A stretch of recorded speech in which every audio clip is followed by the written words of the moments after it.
Dans Jean, chapitre 13 et verset 18, nous lisons « Ce n'est pas de vous tous que je parle, je connais ceux que j'ai choisis, mais il faut que l'Écriture s'accomplisse. Celui qui mange avec moi le pain a levé son talon contre moi.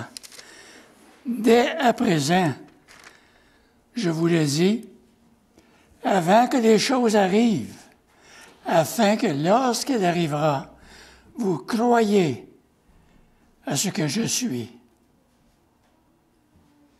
En vérité, je vous le dis, celui qui reçoit, celui que j'aurai envoyé, me reçoit. Et celui qui me reçoit, reçoit celui qui m'a envoyé. Parole de Jésus.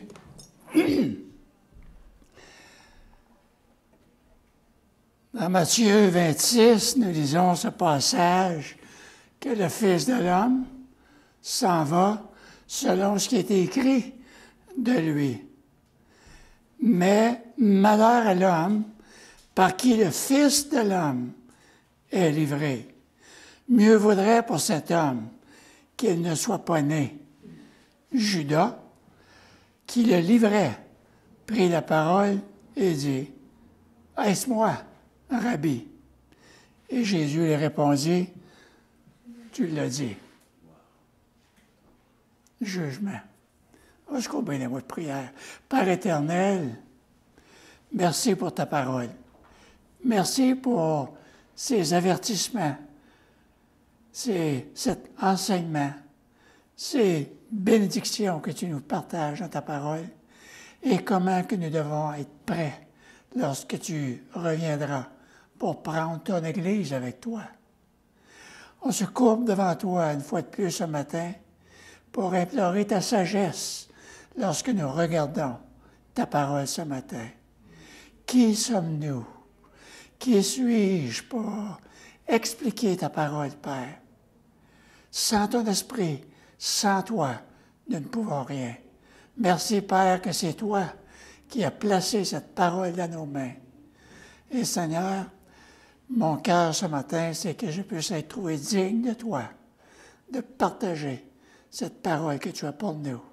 Éclaire-nous, prépare nos cœurs, chacun de nous, dans le nom précieux de Jésus que je te prie. Amen. Amen. Amen. On parle ce matin de la trahison spirituelle. La trahison spirituelle. Alors, que signifie pour nous la trahison spirituelle? Jérémie, un prophète appelé de Dieu, choisi de Dieu, envoyé pour prêcher le jugement de Dieu. Alors, le prophète Jérémie, pendant une quarantaine d'années, a prêché le jugement de Dieu qui s'en venait. Ce n'était pas une bonne nouvelle que Jérémie prêchait. Il était en train d'avertir le peuple d'Israël de se repentir. C'était le jugement de Dieu qui s'en venait sur le peuple, à moins que le peuple se repente de son péché. Jérémie 37, versets 1 à 10, nous partage que les prophéties de Jérémie se sont réalisées et malgré cela, le roi et le peuple n'ont pas écouté ce que Jérémie avait à dire et ce que Jérémie partageait venait de Dieu. Et nous lisons dans ce chapitre que Jérémie est traité comme un traître pour l'Israël. Il a été mis en prison, châtié, pour le message de vérité qu'il partageait au peuple d'Israël. Et pourtant, Jérémie était loin d'être un traître. Le problème en Juda n'était pas politique. Ce n'était pas un problème politique comme qu'il croyait, mais c'était un problème spirituel qu'il existait. Le peuple avait tourné le dos à Dieu comme la plupart de nos dirigeants politiques aujourd'hui dans le monde. On a tourné et on tourne le dos à Dieu. On ne veut rien savoir de Dieu. Et c'est ce qui se passait au temps de Jérémie. Et c'est le message que Jérémie leur apportait. Et nous pouvons lire dans ce récit que le vrai traître, en réalité, était le roi Sédécias, qui refusait d'écouter la parole de Dieu par l'intermédiaire du prophète et d'obéir à ce que Dieu exigeait de lui. Et souvent, les circonstances semblent résolues, mais en fait ne le sont pas. Et pour Sédécias, le roi, alors il croyait que les circonstances allaient bien autour de lui. Et il avait mis Sédécias et le peuple de Juda, d'Israël, avaient placé leur confiance dans l'Égypte, dans les hommes. L'Égypte est forte. Alors on avait placé sa confiance dans l'Égypte et non dans l'Éternel, le Dieu d'Israël. Alors les Chaldéens, les Babyloniens, ont cessé d'attaquer Jérusalem à cause des Égyptiens. Cependant, peu de temps après, les Babyloniens ont vaincu les Égyptiens. Et puis, ils reprirent le siège aussi sur Jérusalem. Et on connaît le reste de l'histoire que tout Israël a été amené en captivité à Babylone. Et les choses terribles qui arrivaient à Sédécias aussi. Et curieusement, c'est exactement ce que Jérémie disait au roi, ce qu'il prêchait au roi, ce qui s'en venait, mais on refusait de croire à la parole. Alors c'est un langage qui est puissant ici, qu'on lit dans la parole de Dieu. Et on regarde en arrière aujourd'hui, presque 2600 ans en arrière, et on voit exactement ce qui s'est passé. Et Jérémie leur a dit, même si Juda pouvait vaincre les Chaldéens et qu'il ne restait que leurs blessés, que les blessés Chaldéens, eh bien, ces pitoyables blessés Chaldéens brûleraient et détruiraient Jérusalem, la ville. Et Jérémie est demeuré vrai. Il était le prophète de Dieu. Et le roi ne l'a pas fait. Et le peuple a refusé de se repentir et il a reçu exactement ce que les prophètes avaient dit pendant des siècles, en réalité. Israël était déjà amené en captivité par les Assyriens une centaine d'années auparavant, avant que Juda soit amené en captivité par les Babyloniens. Et même si on a vu ce qui s'était passé en Israël, avec le restant d'Israël, les 10 autres tribus, alors Juda, la dernière tribu, ont refusé d'obéir et puis de croire au jugement de Dieu. Alors, on peut combattre des gens ou des circonstances, mais on ne pourra jamais combattre Dieu. Dieu va toujours être le vainqueur, et c'est ça qu'il nous dit dans sa parole. Alors l'Éternel gagnera toujours, ça c'est sûr. Peu importe à quel point nos œuvres sont dures, il est difficile de comprendre comment les gens peuvent être si têtus et si rebelles. Mais il est facile de comprendre comment Dieu fait face à toutes les situations qui se passent autour de nous. En fait, Dieu en a témoignage des choses très simples. Écoutez sa parole, repentez-vous, obéissez à et que cette restauration entre vous et Dieu soit rétablie. C'est le message de Dieu. Si vous n'écoutez pas, si vous ne repentez pas, eh bien, on a juste à lire Jérémie 37 et on va avoir une idée de ce qui s'est passé là. Et Dieu est le même. Dieu ne change pas. Le même hier, aujourd'hui et éternellement que la Bible nous dit. Et soyons assurés que Dieu exercera son jugement. Chacun de nous devons faire ce choix important. C'est un choix individuel. La repentance est un choix qui nous appartient à chacun de nous. Et soyons sages et ne devenons pas des traîtres spirituels. Des traîtres spirituels parce que nous avons la vérité devant nous. Dieu, dans son amour, nous a donné tout ce qui contribue pour nous emmener à la repentance. Son esprit nous convainc de toutes ces choses.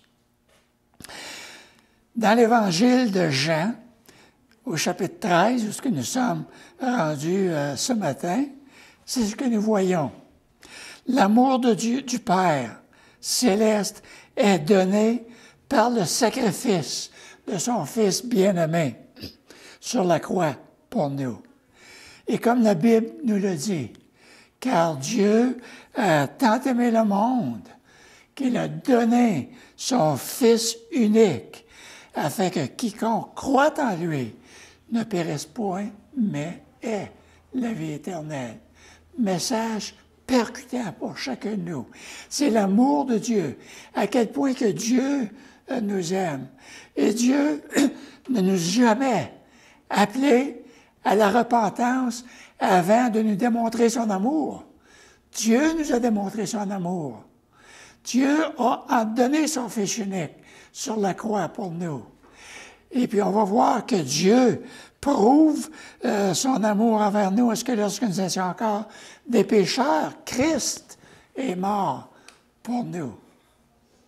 Alors ça, c'est l'amour de Dieu, que Dieu démontre pour nous. Dieu démontre tout cela. Et ce n'est pas... il nous dit dans sa parole, dans Jean 13, ce n'est pas lorsqu'il parle du sacrifice de Jésus dans l'obéissance du Père, alors il démontre son amour en parlant de celui qui allait le trahir. Et dans ce passage ici, il dit, ce n'est pas de vous tous que je parle. Je connais ceux que j'ai choisis. Mais il faut que l'Écriture s'accomplisse. Tout ce qui est écrit dans la parole de Dieu, toutes les promesses de Dieu, toutes les bénédictions ou les malédictions ou les jugements de Dieu vont s'accomplir. Nous pouvons en être certains.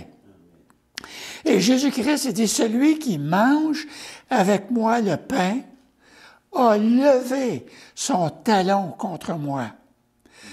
Dès à présent, je vous le dis, avant que les choses arrivent, afin que lorsqu'elle arrivera, vous croyez ce que je suis. En vérité, je vous le dis, celui qui reçoit celui que j'aurai envoyé, me reçoit. Et celui qui me reçoit, reçoit celui qui m'a envoyé. Alors Jésus prophétise sur un événement futur, prophétique, qui s'en vient. Ce qui va se passer. Jésus prophétise la trahison de Judas. Comment que Judas allait trahir Jésus. Cette prophétie était déjà annoncée presque 1000 ans avant que ça se concrétise. On peut lire ce partage que nous voyons ici dans le livre des Psaumes, Psaume 41, verset 10, qu'il dit « Celui-là même, avec qui j'étais en paix, qui avait ma confiance et qui mangeait mon pain, lève le talon contre moi. » David, qui est en train de parler de ce qui lui est arrivé, mais David prophétisait au même temps ce qui arriverait à Jésus-Christ. Et si on comprend l'histoire de David, on va saisir clairement ce qui se passe avec Jésus aussi. La parole de Dieu est toujours la même, et la parole de Dieu est cohérente d'un bout à l'autre de la Bible. Alors, selon l'idée orientale de l'hospitalité pour celui qui partage mon pain, lève son talon contre moi, signifie qu'il a cruellement profité de lui. Profité de lui. Judas a profité de Jésus pendant 3 années, qui a vécu avec Jésus, qui a appris avec Jésus, qui a travaillé avec Jésus, qui a vu les miracles que Jésus a faits. Et c'est la même chose avec David dans ce psaume. David n'avait aucune différence avec un ami très proche de lui, un homme avec qui il était en paix. Et cet ami était Achitophel. Achitophel était un homme de Dieu. Et voici ce que Samuel dit de lui. Comment qu'il parle d'Achitophel. Les conseils donnés à ce temps-là par Achitophel, qui était un prêtre, avaient autant d'autorité que si l'on avait consulté Dieu lui-même. Alors, c'était pas n'importe qui, Achitophel. Il en était ainsi de tous les conseils d'Achitophel, soit pour David, soit pour Absalom.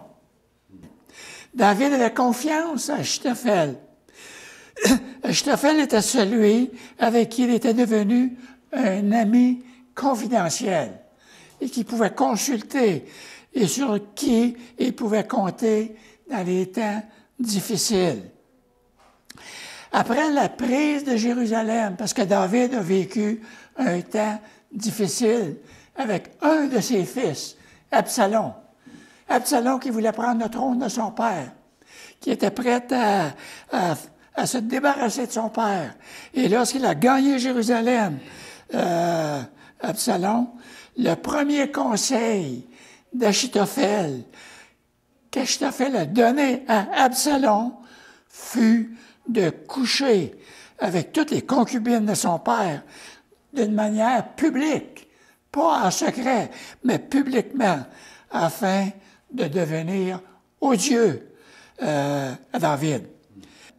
Celui qui mange avec moi le pain a levé le talon contre moi. Alors, Achitophel s'était tourné contre David pour se tourner vers Absalom. Peut-être qu'il cherchait, il croyait que Absalom aurait gagné le règne et puis il voulait s'assurer peut-être de son poste qu'il avait avec Absalom. Mais ça a été le contraire qui s'est produit. Alors, c'est une situation directe du psaume 41 ici, qui est en réalité une prophétie de la trahison de Judas envers son maître. Alors, Judas était le trésorier des apôtres, celui qui gardait la bourse. Et puis cet homme en qui on plaçait une grande confiance. Et même tous les apôtres, jusqu'à ce point-ci, ne pouvaient pas croire que Judas trahirait Jésus non plus. Alors le baiser de Judas, le traître, a blessé le cœur de notre Seigneur Jésus-Christ, autant que les clous ont blessé ses mains et puis ses pieds.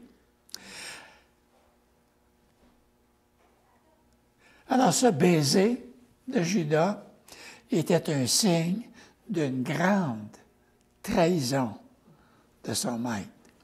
Et une question que l'on se poserait et que plusieurs se sont posées et que surtout nos théologiens libéraux se posent aussi, puisque Judas était un disciple choisi par Jésus, est-ce que Jésus aurait fait une erreur en le prenant comme apôtre? Grande question. Et la Bible nous apprend, avant que Jésus choisisse les 12, eh bien, il a passé la nuit entière dans la prière, selon Luc 6, verset 12. Et connaissant pleinement le plan de son Père concernant la croix qu'il est venu accomplir, alors il a choisi Judas comme l'un des 12. Et de plus, nous avons vu dans Jean chapitre 6 que Jésus savait depuis le début que Judas le trahirait. Dans chapitre 6, versets 2 à 13, à ce temps-là, Jésus se rendit sur la montagne pour prier et passait toute la nuit à prier. Toute la nuit. Et quand le jour parut, il appela ses disciples et il en choisit 12. Et Judas faisait partie des 12 et il donna le nom d'apôtre à ces 12. Alors, puis Jésus explique dans Jean 13 que la trahison de Judas était afin que les Écritures puissent s'accomplir. Et puis il nous dit au verset 10, ici, verset 110, 111, chapitre 6, Jésus leur dit, « N'est-ce pas moi qui vous ai choisi, vous les 12? Et l'un de vous est un démon. » Alors Jésus est au courant. Jésus le savait. Et l'un de vous est un démon. Et il parlait de Judas Iscariote, fils de Simon, car c'était lui qui devait le livrer, lui, l'un des 12, un des proches de Jésus. Un des proches de Jésus. Puis Jésus explique un peu plus loin, dans le chapitre 13, que la trahison de Judas était pour que les Écritures puissent s'accomplir. Hein? Celui qui mange avec moi le pain a levé son talon contre moi. Et tout cela, mais il faut que l'Écriture s'accomplisse. C'était prophétisé. Et puis, les Écritures vont s'accomplir aussi. Alors, comme nous l'avons vu tout au long de l'Évangile de Jean, le Père a envoyé Jésus sur terre pour faire la volonté de Dieu. Et au centre de cette volonté, eh bien, se trouve mon salut, votre salut, le salut pour ceux qui se repentent de leurs péchés, où Jésus s'offrait comme sacrifice pour tous nos péchés. Ainsi, le choix de Judas comme apôtre par Jésus, sachant très bien qu'il le trahirait, montre la pleine obéissance de Jésus à faire la volonté de Dieu. Il le savait dès le commencement. Mais lorsque cela, même si cela le conduirait à la croix, parce qu'il savait c'est cela C'est la raison pour laquelle il est venu. Et puis il a obéi jusqu'à la croix du Calvaire. Donc, le ministère de Jésus sur terre a-t-il été, en quelque sorte, entravé, obstrué par le fait que certains aspects de l'œuvre ont été accomplis par un homme qui l'aurait trahi? Et la réponse est absolument pas. Absolument non. Et je crois que le verset 20 de ce chapitre nous donne un bon indice qui s'applique aussi à nous aujourd'hui. Parce que Jésus ajoute ici, en vérité, je vous le dis, celui qui reçoit celui que j'aurai envoyé me reçoit, et celui qui me reçoit celui qui m'a envoyé. Alors Judas, quels que soient ses propres motifs qu'il avait pour trahir Jésus, avait été envoyé par le Seigneur lui-même. Avec toutes les autres, on se souvient lorsque Jésus-Christ les a envoyés, et quand Judas est sorti pour parler au nom de Jésus, pour répandre la bonne nouvelle, même qu'il trahirait un jour son maître, alors il est allé sous l'autorité de Jésus lui-même. Parce qu'il a travaillé, Judas, comme les autres aussi. Il se peut que certains étaient attirés vers Jésus par le témoignage de Judas lorsqu'il a partagé la bonne parole de Dieu.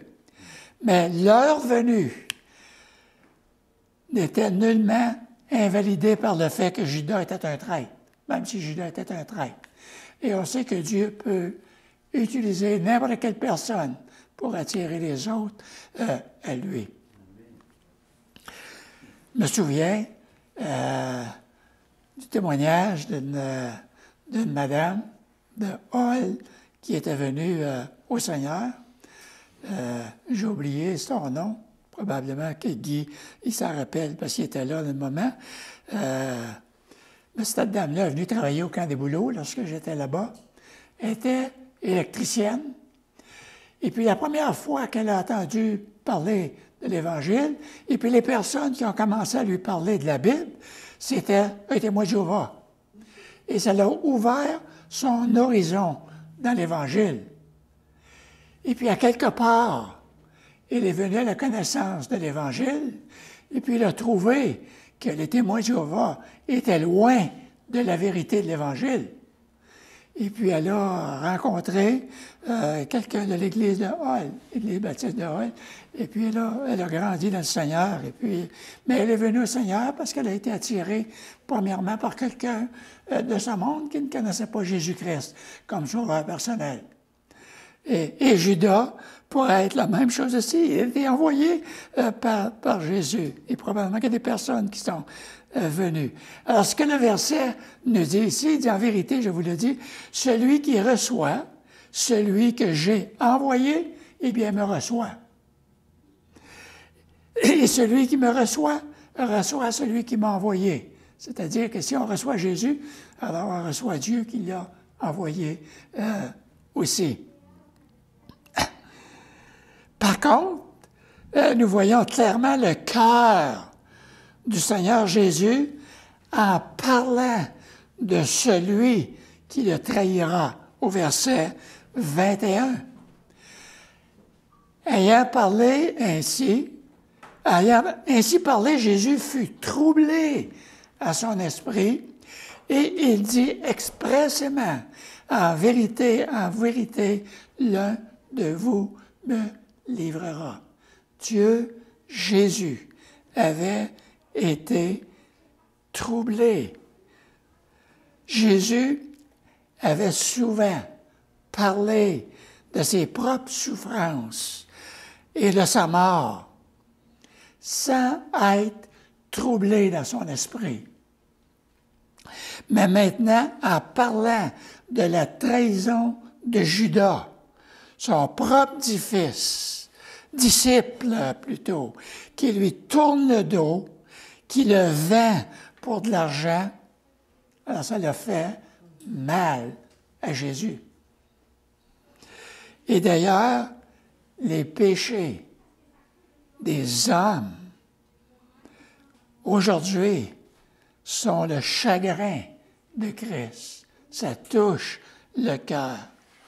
Nous ne devons pas limiter notre attention à Judas. La prophétie de sa trahison peut s'appliquer à tous ceux qui participent aux miséricordes de Dieu et de les recevoir avec ingratitude. De voir la miséricorde de Dieu, la patience de Dieu, l'amour de Dieu, et de voir comment que Dieu nous partage ce témoignage, nous donne ce témoignage de venir à lui, et comment il nous convainc de péché, et puis qu'on reçoit toutes ces choses d'une façon ingrate. Moi, j'ai entendu M. Legault dire un jour, lorsqu'on parlait de la laïcité dans notre province et dans notre pays, puis dans notre monde, en réalité. Alors, il y a un journaliste qui lui demande s'il croyait en Dieu. Et on sait que c'est le travail de nos journalistes de piéger surtout les politiciens, de les piéger quelque part. Alors, M. Legault, qui mettait beaucoup d'accent sur la laïcité, on met la religion de côté. Alors, il y a un journaliste qui a essayé de le piéger pour dire « c'est pas vrai dans ses croyances ». Alors, il demande « est-ce que tu crois en Dieu ?» Et puis, M. Legault dit « certainement que je crois en Dieu. S'il n'y avait pas de Dieu, ça serait injuste à quelque part. Mais par contre, on n'a pas besoin de ce Dieu-là dans notre Parlement. » C'est individuel, ça c'est en dehors d'ici. Dans le gouvernement, on est capable de gérer nos propres affaires. Et puis on a la manière que ça se gère aujourd'hui, où est-ce que notre monde s'en va. Et moi, je parlais hier avec mon frère Daniel, on a fait une marche ensemble hier, et puis on parlait des choses de la fin des temps. Convaincus tous les deux que le prochain retour du Seigneur ou l'enlèvement de l'Église est proche et qu'un jour, Jésus va prendre son Église avec lui. Et puis, on a juste à voir ce qui se passe dans notre monde. Tous les éléments sont là, ce que la Bible nous enseigne, comme Jérémie l'a fait avec le roi Sédias, là. Alors, ça s'en vient. Alors, on a toute cette bénédiction de Dieu, la parole de Dieu, et on doit la prendre avec gratitude. Et surtout pour le peuple de Dieu. Le peuple de Dieu. Qu'est-ce qui est important dans ma vie? Qu'est-ce qui est important pour moi? Est-ce que c'est de servir mon Dieu?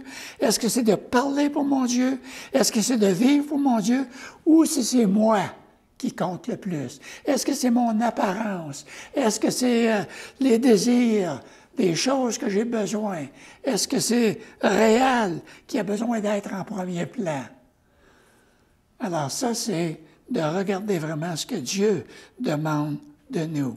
Celui qui professe croire à la parole de Dieu, mais sa vie ne reflète pas les Écritures.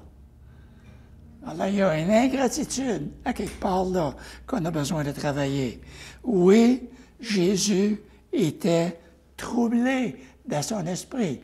Et une des raisons pourquoi que Jésus était troublé dans son esprit, c'était à cause de ces gens, de ces personnes qui tournaient le dos à Dieu, qui s'en allaient directement en enfer, qui rejetaient le salut de Dieu. Alors Jésus-Christ, c'est cela qui l'a troublé dans son esprit. C'était pas la croix. C'est sûr qu'il a souffert énormément à la croix. Mais ce qui l'a troublé le plus, c'était le rejet de son enseignement. Le rejet, ce qu'il nous promettait. Alors le Seigneur était terriblement perturbé, non seulement par l'agonie qui approchait, aggravée par la trahison, la désertation de Judas, mais par le contraste entre son amour et le jugement de Judas ici. et le jugement de ceux qui rejettent Jésus. Alors Jésus a dit, en vérité, je vous le dis. Alors ça, c'est une spécification étroite des événements à venir. Les disciples n'avaient aucune idée au sujet d'une telle trahison. Alors ils commençaient à se poser la question, « Seigneur, est-ce moi? Est-ce moi? Est-ce moi? » Et Jésus a répondu à ce questionnement au verset 36. C'est celui à qui je donnerai le morceau trempé. Et ayant trempé le morceau, il le donna à Judas, fils de Simon l'Iscariote. Alors, tremper le morceau de pain, c'était le tremper dans l'huile, comme mon épouse et ma fille font souvent quand ils mangent du pain. Alors, au lieu de mettre du beurre, ils prennent de l'huile d'olive. Et c'est ce qui se passait au temps de Jésus. C'était naturel, c'était bon pour la santé. Et moi, j'ai jamais pris le goût à faire cela, mais apparemment, c'est bon. Alors, Jésus donne cet avertissement très sérieux, appelant l'homme consciemment coupable à hésiter à faire un tel geste de rejet à cette grâce de Dieu. Matthieu le décrit comme ceci. Le Fils de l'homme s'en va selon ce qui a été écrit de lui, mais malheur à l'homme par qui le Fils de l'homme est livré. Mieux vaudrait pour cet homme qu'il ne soit pas né. Il parle de Judas ici. Nous voyons que Judas a reçu la réponse sans être entendu par les autres disciples, que c'était lui qui était dans ce danger imminent. Et puis nous lisons au verset 30, Judas, ayant pris le morceau de pain, se hâta de sortir. Il faisait nuit. Alors Jean ajoute, il faisait nuit. Et on voit comment Jean, auparavant, a parlé des ténèbres, qu'il a parlé de la lumière, et comment que Jésus s'est décrit comme étant la lumière des hommes, la lumière qui éclaire les hommes, afin que les hommes peuvent voir où ils vont. Et c'était la nuit. Et Judas sortit de la lumière, parce que Jésus était la lumière, entrant dans les ténèbres de la présence et de la direction de la lumière du monde. On sort de là pour être possédé et guidé par le prince de ce monde. Alors c'était la nuit. Et Jean aurait difficilement pu écrire ces paroles sans se souvenir de celles qui avaient été écrites peu de temps après, lorsqu'il disait « Si quelqu'un marche pendant la nuit, il bronche, parce que la lumière n'est pas avec lui. » Alors c'est là que Judas est sorti. Alors Jésus venait juste quelques versets auparavant de laver les pieds de ses disciples dans un acte d'amour et d'humilité. Et le royaume qui semblait si prometteur quelques jours plus tôt s'évanouissait rapidement dans l'obscurité, alors que Jésus parlait de les quitter, de s'en aller dans un endroit où il ne pouvait pas le suivre. Puis le pire qui s'en venait était sa mort prochaine. Et Jésus dit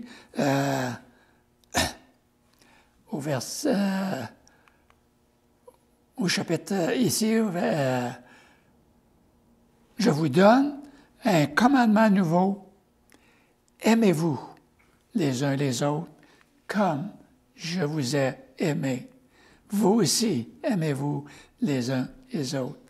S'aimer les uns et les autres n'était pas une chose nouvelle à entendre pour les disciples. Ils avaient déjà entendu cela dans Matthieu 5, Matthieu 19, Matthieu 23, puis dans Marc 12, puis dans Luc 10, ils devaient s'aimer. Et dans le Sermon sur la montagne, tout au long, Jésus décrit les lois mosaïques qu'ils devaient mettre en pratique, puis toutes ces choses-là qui reflétaient nos vies aussi. Et puis, ici, le nouveau précepte donné était « Aimez-vous les uns les autres comme je vous ai aimé. » Et on se souvient, quand que Jésus-Christ a partagé cela, il dit aimez votre prochain comme vous-même. Mais Jésus-Christ, il ne dit pas aimez-vous les uns les autres comme vous-même, mais aimez-vous les uns les autres comme je vous ai aimé. Et comment que Jésus-Christ nous a aimés? Il est allé à la croix du Calvaire pour nous. Il a donné sa vie pour nous. Il est mort pour nous. Et ça, c'est le nouveau précepte.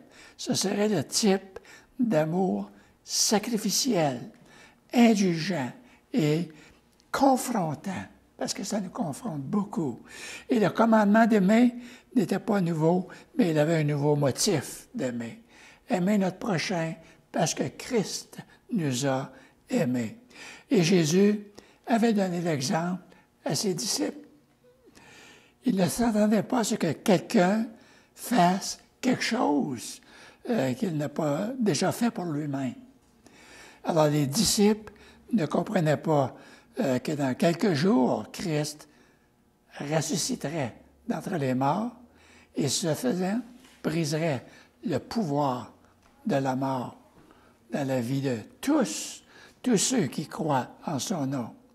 Alors ils ne comprenaient pas que dans quelques semaines à peine, les mêmes disciples seraient habités par l'Esprit Saint, en sorte que la vie qu'ils vivaient maintenant dans la chair serait la nouvelle vie du Christ vivant dans et à travers eux, une vie qu'ils recevraient par la puissance du Saint-Esprit, car la vie du Christ et l'amour du Christ devaient être leur part éternelle. Et c'est aussi notre part éternelle. Et à la Pentecôte, c'est là qu'ils ont pleinement reçu cette puissance du Saint-Esprit. Alors, dans un de ses messages, Martin Luther King Jr. a dit un jour que la paix n'est pas l'absence de guerre. On aimerait ça aujourd'hui, avoir juste la paix. Et c'est ce que le monde cherche, la paix. Mais Luther King a dit, la paix n'est pas l'absence de guerre, mais la présence de la justice. Et la présence de la justice, c'est la présence de Jésus-Christ, de Dieu dans nos vies. Notre monde change lorsque la justice prévaut. Et lorsque nous nous aimons les uns les autres, peu importe qui ils sont, la justice et la paix font partie de notre réalité. Et lorsque nous travaillons pour la justice et l'égalité, nous vivons pleinement dans l'amour que Jésus nous commande d'avoir les uns et les autres. Lorsque je passerai dans l'éternité, est-ce que je serai reçu dans la grâce de mon Sauveur? Ou sera le jugement comme la trahison? Parce que lorsque j'aurai tourné le dos au Sauveur du monde, ça sera la trahison. Et l'éternité, ce sera le jugement de Dieu.